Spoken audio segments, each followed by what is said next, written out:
பீமன், அர்ஜுனன். மாதரிக்கு 2 பேர் பிறந்தாங்க. அவங்க தான் இந்த சகாதேவனும் நகுலன். நகுலன் வந்து பதறி போய் ஐயோ திரௌபதிக்கு விக்கல் கிட்ட போனான். 4 பேர்கிட்ட சொன்னான் கொஞ்சம் வெயிட் பண்ணுங்க, அந்த பக்கம் ஒரு குளம் பார்த்தேன், தண்ணி எடுத்துட்டு வரேன்னு ஓடிட்டான். 5 பேரும் நிக்கிறாங்க. இப்போ திரௌபதியோட சேர்ந்து அந்த 4 பேர் 5 பேரும் நிக்கிறாங்க.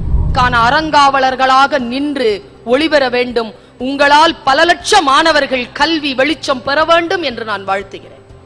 இந்த 21 பேரும் மிக அழகிய நிலையில் உங்களை நீங்களே சரியாக ஒற்றுமையோடு நீங்கள் சேர்ந்து நின்று இன்னும் பல வெளிச்சங்களை இந்த மண்ணுக்கு தர வேண்டும் என்று நான் பிரார்த்தித்து உங்களை வாழ்த்துகிறேன். சிந்தனையால் பேசப்படுகின்ற விஷயங்களையே முழுமையாக கேட்கக்கூடிய மன ஆர்வத்தோடு உட்கார்ந்திருப்பதனால் சொல்கிறேன்.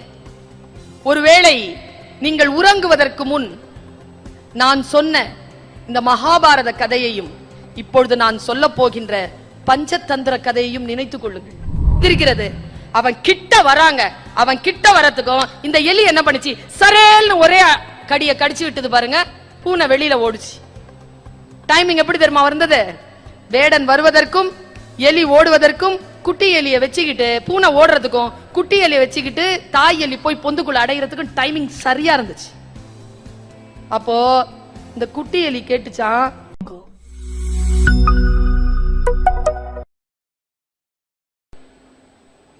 அவர் பார்த்துட்டார். ப்ளூ பிரிண்ட் போடுறதுக்கு முன்னாலே கண்ணில் வந்துருச்சு. வராம எல்லாம் இது நிக்காது, வரணும், காட்சி வரணும். காட்சி வரலனா அந்த கனவிலே நீங்கள் இன்னும் நெருங்கவில்லை என்று பொருள். வண்டி மாத்தணும்னு முடிவு பண்ணிட்டீங்களா? எந்த வண்டி மாத்தணுமோ அந்த வண்டி உங்க காட்சிக்கு வரணும். வரலனா இன்னும் மாத்த முடியாதுன்னு அர்த்தம். வீடு கட்டணும்னு முடிவு பண்ணிட்டீங்கன்னா வீடு டீடைல்டா உங்க முன்னால வந்துடணும். வந்துருச்சுன்னா கட்டிட்டீங்கன்னு அர்த்தம். காட்சி வரலனா கட்ட முடியாது.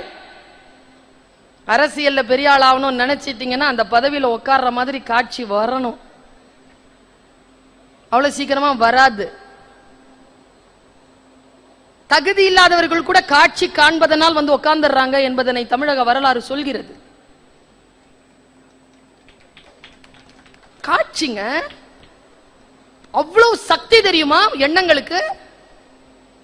எத்தனையோ வருஷமா ஒருத்தர் நினைச்சுக்கிட்டே இருக்காரு, முடியலையே. ஒருத்தர் நினைக்கவே இல்லைங்கிறாங்களே, அவர் வந்து உட்கார்ந்துட்டாரு.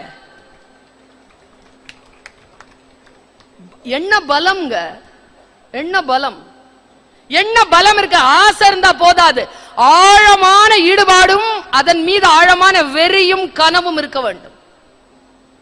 இல்லைன்னா டீ விக்கிறேன்னு சொன்னவர் உட்காருவாரா? உட்கார்ந்தாரா இல்லையா? முடியுங்க. இப்ப போறாருங்கிறது வேற. ஆனா 5 வருஷம் உட்கார்ந்தார்ல, 5 வருஷம் உட்கார்ந்தார்ல. அந்த டிசைர், அந்த டிசைரை ஏற்படுத்திக்கோங்க. 5 பேர் நடக்கிறாங்க, அதுக்கு பின்னால ஒருத்தி வரா. திடீர்னு திரௌபதிக்கு விக்கல் அப்படின்னா, இதுல இந்த நகுலன் இருக்கால, நமக்கு கேரக்டர்ஸ் தெரியாதுங்க. 2 பேர் பத்தி தான் தெரிஞ்சு வச்சிருக்கோம். ஒருத்தன் பீமன், ஒருத்தன் அர்ஜுனன். நகுலனை பத்தி நமக்கு தெரியாது, சகாதேவனை பத்தி நமக்கு டீடைல்டா தெரியாது. நீங்க அந்த கேரக்டர் எல்லாம் ரொம்ப ஆழமா வாசிச்சீங்கன்னா ரொம்ப இன்ட்ரெஸ்டிங்கா இருக்கணும்.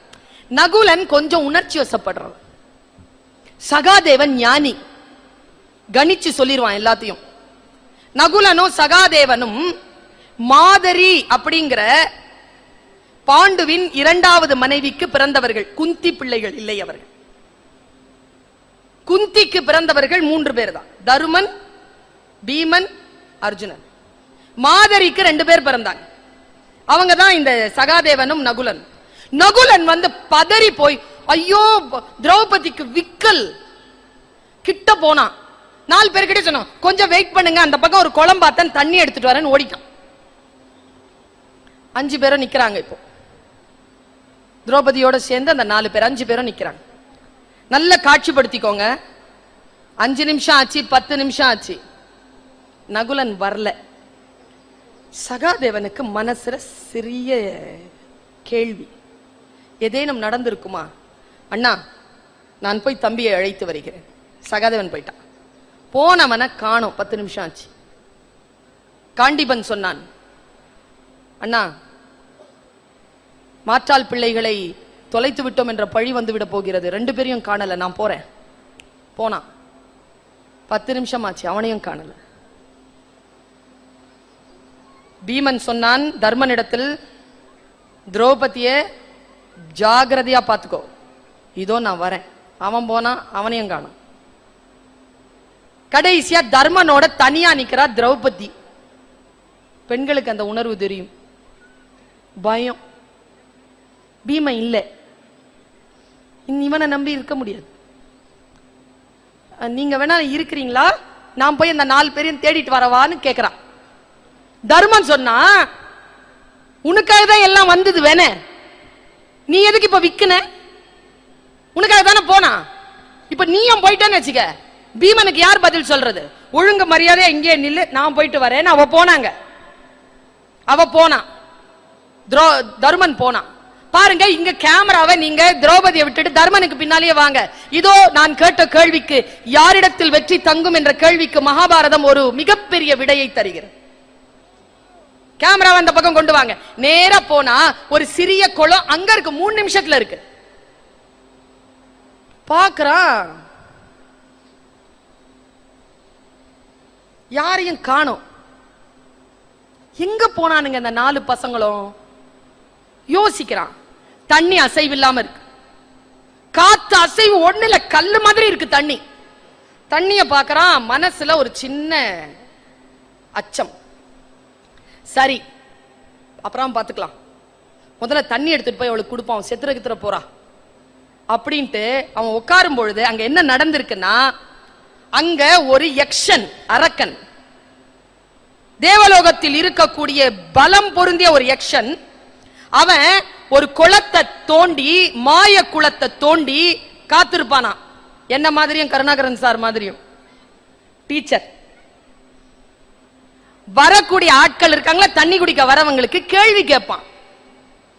பதில் சொன்னா தண்ணி கொடுப்பான், பதில் சொல்லலன்னு வச்சுக்கங்க, மயக்கம் அடைய வச்சு மரத்துல தொங்க விட்டுருவான். பசிச்சா சாப்பிடுவான்.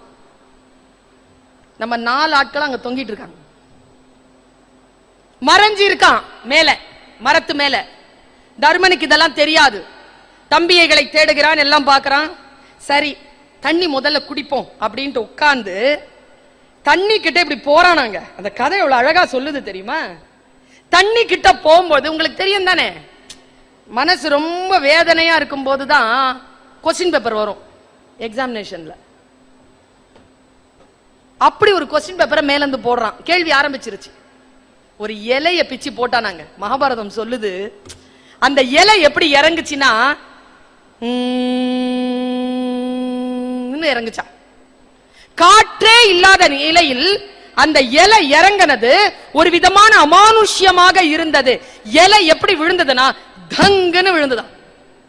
விழுந்த சத்தத்துல தண்ணி குளம் அசைஞ்சுதான். இலை எப்படி விழுந்ததுன்னா அப்படி பார்த்துக்கிட்டே இருக்காங்க. அவன் இலை விழுறத வர்றதே பாக்குறான்.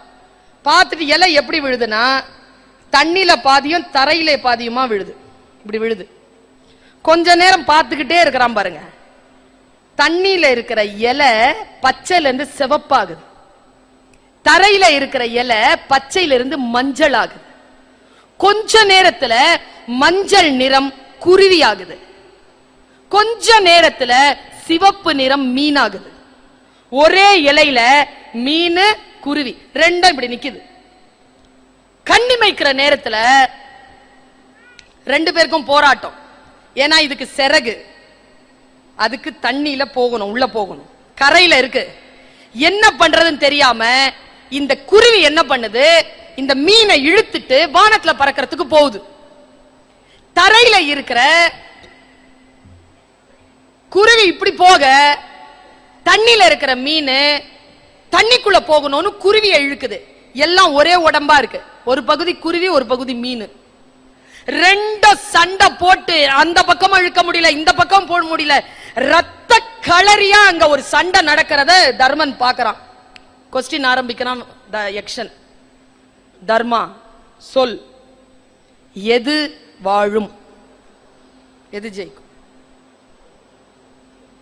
200 ஆண்டுகளுக்கு முன்னால் பரிணாம வளர்ச்சியை கண்டுபிடித்தவர்கள் சொன்னதாக சொல்லக்கூடிய வார்த்தையை பல 100 கோடி 1000 ஆண்டுகளுக்கு முன்னால் நிகழ்ந்ததாக சொல்லப்படுகின்ற அந்த கதை களத்தில் தர்மன் சொன்னான், பதில் சொன்னான். எது ஜெயிக்கும் என்ற கேள்விக்கு தர்மன் சொன்ன பதில்தான் நம் அனைவருக்குமான பதில். தக்கது வாழும், தகாதது வீழும். எது தக்கதோ அது வாழும், எது தகாததோ அது வீழும். அதற்கு எதற்கு நான் இதை சொல்வதற்கு எதற்கு நான் ஒரு ஆசிரியையாக, ஒரு கல்வியாளராக, ஒரு சிந்தனையாளராக, ஒரு பேச்சாளராக பொதுமக்களுக்கு இதை எப்படி நான் சொல்லக்கூடும் என்றால், ஒருவேளை நீங்கள் குருவியாக இருந்தால், எனக்கு தெரியும் நான் குருவியா மீனான்னு. ஒருவேளை நீங்கள் குருவியாக இருந்தால், உங்களுடைய ஒரு பகுதி மீனாக இருக்கின்ற பொழுது நீங்கள் குருவியாக பலம் பெற்று இருந்தீர்கள் என்று சொன்னால் மீனை இழுத்துக்கொண்டு வானத்திற்குள் ஏகுங்கள். ஒருவேளை நீங்கள் மீனாக இருந்தால், உங்கள் காலடியில் குருவி தவித்துக் கொண்டிருந்தால் குருவியை இழுத்துக்கொண்டு தண்ணீருக்குள் போங்கள். எது எதை ஜெயிக்குமோ, எது தோற்கிறதோ, எது தன்னை ஜெயிக்கிறதோ அதற்கு உணவாகும். பலவீனங்களை நமக்கு உணவாக்கி கொள்ள வேண்டும். பலவீனங்களால் நாம் பாதிப்படைய கூடாது. பலங்களை கொண்டு அந்த பலவீனத்தை ஜெயிப்பது எப்படி என்று நமக்கு தெரிய வேண்டும். பல நேரங்களில் நான் பார்க்கிறேன், இந்த 21 பேருக்கு நான் சொல்றேங்க, இன்றைக்கு நல்ல நாள், சித்திரை திருநாள், நல்ல வார்த்தைகள் வர வேண்டும் வாயில், நல்ல வார்த்தைகளால் சொல்லுகிறேன். இந்த 21 நபர்களும் உங்கள் தலைமுறை தலைமுறை தலைமுறையாக இந்த கல்வி நிறுவனத்திற்கான அறங்காவலர்களாக நின்று ஒளிபெற வேண்டும். உங்களால் பல லட்சம் மாணவர்கள் கல்வி வெளிச்சம் பெற வேண்டும் என்று நான் வாழ்த்துகிறேன். இந்த 21 பேரும் மிக அழகிய நிலையில் உங்களை நீங்களே சரியாக ஒற்றுமையோடு நீங்கள் சேர்ந்து நின்று இன்னும் பல வெளிச்சங்களை இந்த மண்ணுக்கு தர வேண்டும் என்று நான் பிரார்த்தித்து உங்களை வாழ்த்துகிறேன். இந்த சேர்ந்து இருக்கக்கூடிய தன்மை, உங்களோடு சேர்ந்து இருக்கக்கூடிய தன்மைக்கு பல நேரங்களில் நம்ம எங்க கோட்டை விடுறோம் தெரியுமா? ஏதோ ஒரு இடத்துல கோட்டை விட்டுறோம். ஒன்னு விஷயம் சொல்றேன், வாயில விஷம் சாப்பிட்டோம்னு வச்சுக்கோங்களேன், அதுக்கு முறிவு இருக்குங்க. காதுல விழுற விஷயத்துக்கு முறிவு இல்லைங்க. கேட்கிறத கண்ட்ரோல்ல வைங்க, அது ரொம்ப முக்கியம். உறவுகளின் பலத்திற்கு அது ரொம்ப முக்கியம். சில நடவடிக்கைகளில் நீங்கள் இன்னும் பலம் பெற்று இன்னும் பல வெளிச்சங்களை, இத்தகைய கல்வி நிறுவனங்களுடைய வளாகங்களை நீங்கள் கூட்டிக் கொண்டே போய் பல லட்சம் பேருக்கு அறிவு வெளிச்சம் தர வேண்டும் என்கின்ற பிரார்த்தனையோடு இதை சொல்ற. புத்தி வேணும். ஒரு விஷயம் தெரியுமா? அன்பு செலுத்துவது புத்திசாலித்தனம். அன்பாக இருப்பது போல புத்திசாலித்தனம் வேறு கிடையாது. யாரிடத்தில் புத்தி இல்லையோ அவர்கள் தான் அன்பற்றவர்களாக இருக்கிறார்கள். எங்க அம்மா அவங்க சொத்தெல்லாம் எனக்கு எழுதி வச்சுட்டாங்க. ஏன்னு கேட்டான் என் அண்ணன். நகைலாம் எனக்கு கொடுத்துருச்சு எங்க அம்மா. ஏன்னு கேட்டா எங்க அம்மா சொல்லுச்சு, சின்ன வயசுல இருந்து இவ ரொம்ப அன்பானவ, என்னை எந்த சுமையும் தூக்க விட மாட்டான்னாங்க. அது ஒரு காரணமாங்க பூர்வீக நகை கிடக்கிறதுக்கு. ஒரு விஷயம் தெரியுமா? அதான் காரணமா இருந்துச்சு. என் பெற்றோருடைய சுமையை நான் எப்பொழுதும் அவர்கள் சுமப்பதற்கு அனுமதித்ததே இல்லை. போய் அவங்க சுமையை நான் என் கையில எடுத்துக்கிறேன். அதற்கு எனக்கு கிடைத்தது பரம்பரை நகை. இப்ப புரியுதா? அன்பாக இருப்பது புத்திசாலித்தனம். நகை கிடைக்கும், ஆசீர்வாதம் கிடைக்குங்க. அதை விட என்னங்க பெரிய நகை? அன்பாக இருத்தல், ஒருவர் சுமையை இன்னொருவர் தூக்கிக் கொள்ளுதல், மற்றவர்கள் சுமை தூக்க விடாதபடிக்கு வந்து தாங்கிக் கொள்ளுதல், இதுதானே இன்றைய அவசிய தேவை. அப்படி நில்லுங்கள் நீங்கள் 21 பேரும். இந்த 21 ட்ரஸ்டியும் அப்படி இருங்க. ஒருவரை ஒருவர் தாங்கிக் கொள்ளுங்கள், ஆனால் புத்தியோடு இருங்கள். புத்தியோடு இருக்கிறது நான் என்னன்னு சொல்லி கொடுத்துட்டு போறேன். கொஞ்சம் வில்லங்கமா இருக்கும், ஆனா நுட்பமானதுங்க. வாழ்க்கை இனிப்பானது மட்டும் இல்லை, வாழ்க்கையில் சில பல விஷயங்கள் முட்கள் வந்து சேர்கிறது. அதற்கூடாகத்தானே அன்பாக இருக்க வேண்டி இருக்கிறது. வெறும் அன்பாகவே இனிப்பாகவே இருந்து விட முடியுமா? முட்களோடு சேர்ந்துதானே அன்பாக இருக்க வேண்டி இருக்கிறது. நான் சொல்றேன் பாருங்க, இந்த விஷயத்தை சொல்லிட்டு நான் போறேன். மிக நுட்பமான விஷயம் இது. எனக்கு என்ன வேதனைன்னா, நூண்டு மேடைக்கு 4 கூலர் வச்சிருக்கிறோம். எவ்வளவு வெக்கையில இருக்கிறீங்களோ இறங்கினாதான் தெரியும். அதனால் நான் ஒரு 5 நிமிடத்திற்குள் என் பேச்சை நிறைவு செய்கிறேன். சமீபத்தில் ஒரு விஷயம் வாசிச்சுட்டு இருந்தாங்க. என் மனசை ரொம்ப பக்குவப்படுத்தின ஒரு விஷயம். கல்விக்கூடம் என்பதனால், அதன் திறப்பு விழா என்பதனால் மிக கவனத்தோடு நீங்கள் பேச்சை கேட்டுக் கொண்டிருக்கிறீர்கள். கேளிக்கைகள் எதுவும் இல்லை. சிந்தனையால் பேசப்படுகின்ற விஷயங்களையே முழுமையாக கேட்கக்கூடிய மன ஆர்வத்தோடு உட்கார்ந்திருப்பதனால் சொல்கிறேன். ஒருவேளை நீங்கள் உறங்குவதற்கு முன் நான் சொன்ன இந்த மகாபாரத கதையையும் இப்பொழுது நான் சொல்ல போகின்ற பஞ்சதந்திர கதையையும் நினைத்துக் கொள்ளுங்கள். எவ்வளவு பெரிய ஆளாவும் இருக்கலாங்க. உண்பது நாழி, உடுப்பது 2, உறைவிடம் என்பது 1, அவ்வளவுதான். அதை மீறி ஒன்னும் இல்லை. இது தெரிஞ்சவங்க தான். I am not a scientific person. நான் சயின்ஸ் கிடையாது, நான் ஆர்ட்ஸ். சயின்டிபிக் பர்சன் நிறைய பேர் ரிசல்ட் ஓரியன்டட். ரிசல்ட்ல தான் இந்த இன்ஜினியர்ஸ், டாக்டர்ஸ், சயின்ஸ் ஆட்களுக்கெல்லாம் they are much result oriented. But என்ன மாதிரி ஆர்ட் ஆட்கள்லாம் process oriented. We enjoy the process. கடிதம் எழுதுறதுல தாங்க ஜாலியா இருக்கும். போஸ்ட் பண்றதை பத்தி எல்லாம் யோசிக்கவே மாட்டோம். எழுதுறது தான் ஜாலி. நான் வந்து அந்த ஒரு ப்ராசஸ்ல இருக்கிற ஒரு மனநிலையில் இருக்கிறேன். அந்த மனநிலையோடு உங்களுக்கு சொல்லுகிறேன், ஒருவேளை உங்கள் மனதிலே ஒரு தீபம் எரியலாம். நான் ஏற்றி வைக்கக்கூடிய இந்த தீபம் ஒருவேளை நிர்வாகத்தில் ஏதேனும் ஒரு சிக்கல் வந்துவிடக்கூடும், ஒரு விஷயம் அழிந்துவிடக் கூடும் என்கின்ற நிலையில் நான் சொல்லக்கூடிய இந்த சிறிய வார்த்தை இந்த கட்டடத்தை மறுபடியும் அணைத்து காப்பாற்றி விடலாம். ரொம்ப நுட்பமான ஒரு கதை. புரிஞ்சா புரிஞ்சுக்கோங்க, புரிந்து கொள்ள வேண்டும் என்பது என்னுடைய பிரார்த்தனை. 2 பேர் இருந்தாங்க ஒரு காட்டுல. பஞ்சதந்திர கதைகள் என்பது வெறும் கதைகள் அல்ல. You can apply applied physics, applied psychology, applied mathematics மாதிரி applied literature. You can apply for your life. இப்படிதான் நான் பார்க்கிறேன். என் மகன் சிறிய வயதுங்க. அவன் சொல்றாங்க என்கிட்ட, எவ்வளவு பெரிய வார்த்தை சொல்லிட்டான் தெரியுமா? நான் சொன்னேன், பா treat me like your friend. உன் பிரச்சனையெல்லாம் என்கிட்ட சொல்லுன உடனே அவன் சொல்றான், நான் ஏன் உன்னை ஃப்ரெண்டா ட்ரீட் பண்ணணும்? எனக்கு 1000 பேர் இருக்காங்க ஃப்ரெண்ட்ஸ். நீ எனக்கு அம்மா. எனக்கு ஒரே அம்மா தான். நான் உன் அம்மா மாதிரி தான் ட்ரீட் பண்ணுவேன். அப்படி சொல்லிட்டு சொல்றான், எங்க அப்பாட்ட உங்க அப்பாவை தேடாத, அது உனக்கு ஹஸ்பண்ட், அவ்வளவுதான் அப்படிங்கிறான். இவ்வளவு பெரிய வார்த்தை இல்ல? அந்த பிளேவரோட இருக்கிறது. உங்க கைய காலா நினைச்சுக்கிறேன்னா காலை என்னவா நினைப்ப? அதவா நினைக்கணுங்க. அந்த நேர்மை நம்மிடத்தில் இருந்தால் எந்த உறவும் பாதிக்கப்படாது. அந்த நேர்மைக்காகத்தான் இதை சொல்லுகிறேன். 2 பேர் இருந்தாங்க, ஒன்னு பூனை, ஒன்னு எலி. இந்த 2 பேருக்கும் ஃப்ரெண்ட்ஷிப் இருக்குமா?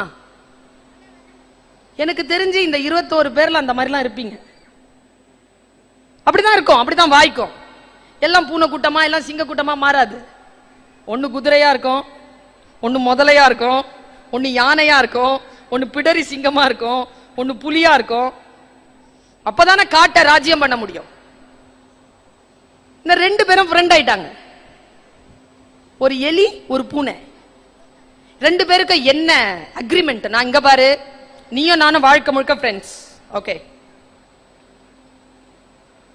ஒண்ணு, நான் உன்னை சாப்பிட மாட்டேன், இது சத்தியம். ஓகே. எனக்கு ஏதாவது ஆபத்துனா நீ காப்பாத்தணும். ஓகே. 2 பேரும் சுத்துது, சுத்தி வருது, ஜாலியா இருக்குது. ஒரு நாள் எலி பூனைய காணோம். பூனை காலையில இருந்து காணோம். எலி தேடி தேடி மத்தியானம் வரைக்கும் கழிச்சு வெயில்ல பொந்துக்கு வந்துருச்சு. வந்து உக்காந்துட்டே இருக்கு. எலி குட்டி இருக்குல்ல, அந்த எலி குட்டி கேட்டுச்சான், ஏம்மா ரொம்ப வருத்தமா இருக்கிற? இல்லடா, பூனை மாமாவை காணோம்டா காலையில இருந்து. எங்கம்மா போனாரு? தெரியலடா. போய் தேடினியாமா? காலையில இருந்து தேடினடா. இன்னும் கொஞ்சம் தூரம் இருக்கு தேடுறது, நான் போனோம். அம்மா நானும் வரேம்மா, நானும் தேடுறேம்மா. சரி வா. 2 பேரும் போய் தேடுறாங்க.